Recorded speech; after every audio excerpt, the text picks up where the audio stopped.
Boa tarde, Razan, PVC, a quem nos acompanha no de primeira. É tudo isso, né, Razão? O Corinthians fez investimentos, contratou o Yuri Alberto, enfim.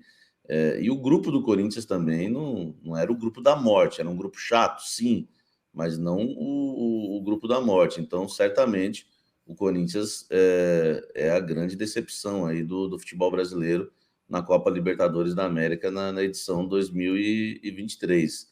Claro que eu mesmo lá andando pela Argentina, o Argentino Júnior não tem moral nem na Argentina. Não, apesar de ter revelado Maradona, Riquelme e companhia, não dava para esperar que o Corinthians não ia se classificar, né? Apesar, né, dos vexames, né, que o Corinthians costuma colecionar na Libertadores da América, realmente não era esperado que o Corinthians não ia se classificar, né? Talvez com dificuldades, mas corre o risco, inclusive, de ficar na lanterna do grupo, né? Terminar aí a fase de grupos na lanterna, vai jogar com o time reserva nesta quarta-feira e pode, né, até terminar na lanterna caso seja derrotado aí pelo Liverpool do Uruguai, Razan.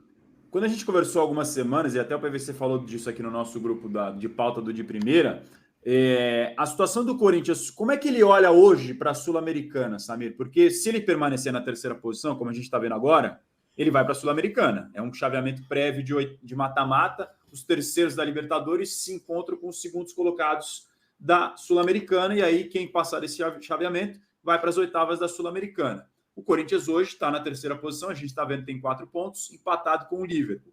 Ou seja, se ele empatar em casa com o Liverpool do Uruguai, na Neoquímica Arena, ele passa. Convenhamos que não é dos resultados mais complicados. Mas como o Corinthians olha para a Sul-Americana hoje? Por isso que o de primeira é top, né, Razan? Lembra quando eu trouxe a informação que disputar a Sul-Americana mais preocupava o Corinthians do que empolgava? Isso eu trouxe essa informação, acho que foi um dia depois, né, da eliminação do Corinthians na Libertadores. O Corinthians não quer disputar a Sul-Americana, Razan. É claro que ninguém vai chegar e falar isso claramente, mas o Corinthians não quer disputar a Sul-Americana porque entende que corre riscos de rebaixamento no Campeonato Brasileiro. O Vanderlei Luxemburgo entende também que não tem elenco para disputar 3 competições, de jeito nenhum. Então, o Corinthians quer ficar focado na Copa do Brasil e lutar, né, e escapar o mais rápido possível ali, né, da zona da degola, né, da parte de baixo da tabela do Campeonato Brasileiro. Por isso, vai entrar com o time reserva amanhã. Se for eliminado, não vão falar isso também, mas vão dar graças a Deus. E se não for eliminado, vão, né, talvez manter essa estratégia de ir jogando com a equipe reserva, e aí lá na frente, se começar a chegar, né, até a decisão aí da Sul-Americana, quem sabe o Corinthians possa mudar de ideia, enfim. Mas a expectativa em relação à Sul-Americana é zero, Razan. Se o Corinthians pudesse não jogar, fosse a opção, certamente seria a escolha. É uma dúvida que paira no ar nesse momento do Corinthians, porque, como o Samir explicou já, tem essa situação no Brasileiro na qual está mal, conseguiu respirar com a vitória sobre o Santos, mas já perdeu na sequência para o Atlético Paranaense fora de casa. PVC, você enxerga de que maneira esse Corinthians podendo chegar à Sul-Americana? Provavelmente porque perder do Liverpool em casa seria uma façanha até para esse Corinthians. A gente vai ver na escalação de amanhã, né? Porque, assim, a impressão é a mesma do Samir. Daí, a gente falou sobre isso 2 semanas atrás, né? 3 semanas atrás, quando teve a entrevista do Vanderlei, que ele deu a entender que tinha que esperar para ver o que ia acontecer, como é que ia ser essa semana aqui. O Corinthians está em 15º lugar no campeonato.